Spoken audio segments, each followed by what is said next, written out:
Hello friends, welcome back to our channel. Subrahmanya Swamy ఆలయంలోకి ప్రవేశించిన నెమలి గర్భగుడి ముందు నిలబడి పూజ అయ్యేంత వరకు అక్కడే ఉండిపోయింది. అంతేకాదు, పూజ అనంతరం భక్తులకు ఇచ్చిన మాదిరిగానే నెమలికి కూడా హారతి ఇచ్చారు. ఒకంత ఆశ్చర్యానికి గురయ్యారు. సాక్షాత్తు కార్తికేయుడి వాహనమైన నెమలి ఆలయంలోకి వచ్చి పూజలో పాల్గొనడంతో ఇదంతా దేవుడి మహిమగా భావించారు. 2 రోజుల కిందట ఈ సంఘటన చోటు చేసుకుంది. ప్రస్తుతం దీనికి సంబంధించిన వీడియో సోషల్ మీడియాలో వైరల్గా అవుతోంది. జిల్లా పల్లడంలో ఉన్న మురుగన్ ఆలయంలోకి ఓ మయూరం వచ్చి సుబ్రహ్మణ్యేశ్వరుడి పూజలో పాల్గొంది. గర్భగుడి ముందు నిలబడిన ఆ నెమలి పూజ అయ్యేంత వరకు చూస్తూ అక్కడే ఉండిపోయింది. పూజలు ముగిసిన అనంతరం ఆలయ పూజారులు ఇతర భక్తులకు ఇచ్చినట్లుగానే ఆ పక్షిరాజానికి కూడా హారతి ఇచ్చారు. ఆ సమయంలో దాని కళ్ళల్లో ఒక రకమైన సంతృప్తి కనిపించింది. అనంతరం ఆ నెమలి ఆలయం నుంచి బయటకు వెళ్ళిపోయింది. ఈ అద్భుతాన్ని చూసిన ఆలయానికి వచ్చిన భక్తులు ఆశ్చర్యానికి గురయ్యారు. ప్రస్తుతం ఈ వీడియో సోషల్ మీడియాలో వైరల్గా మారింది. దేవతగా భావిస్తారు. ఆయన వాహనం నెమలి. 2 విరుద్ధ భావనలు, ధర్మాలను ఒక్కతాటిపై సమంగా నిలిపే శక్తి దైవానికి ఉందని చెప్పడమే ఇందులో పరమార్థం. అందుకే నెమలి వాహనుడైన కుమారస్వామి సర్పాలకు అధిదేవతగా అనుగ్రహిస్తున్నాడు.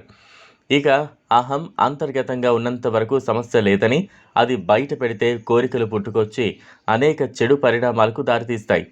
పాము అనే అహంకారాన్ని పాదాల కింద ఉంచి దానిని నియంత్రించడం ద్వారా బాహ్య సౌందర్యం నుంచి దృష్టి మరల్చి భగవంతుని తెలుసుకోవాలనే తత్వాన్ని నెమలి వాహనం తెలియజేస్తుంది. మైసూర్ సమీపంలో గల బెక్కలేల గ్రామంలో ఓ వింత ఆచారం కొనసాగుతోంది. ఇక్కడ పిల్లులను పూజించే ఆలయం ఒకటి ఉంది. ఈ ఆలయం మంగమ్మ దేవాలయం.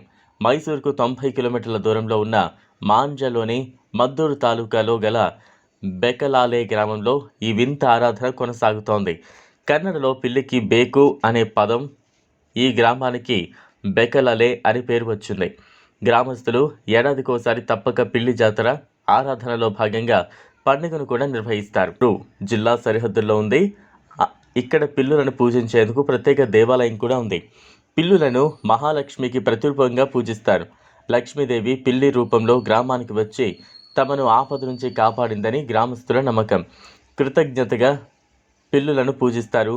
ఈ ఆరాధన 1000 సంవత్సరాల క్రితం ప్రారంభమైందని ఆలయంలో పూజలు చేసే కుటుంబానికి చెందిన బసవరాజ్యుడు తెలిపారు. సబ్స్క్రైబ్ చేసుకోండి. Thanks for watching.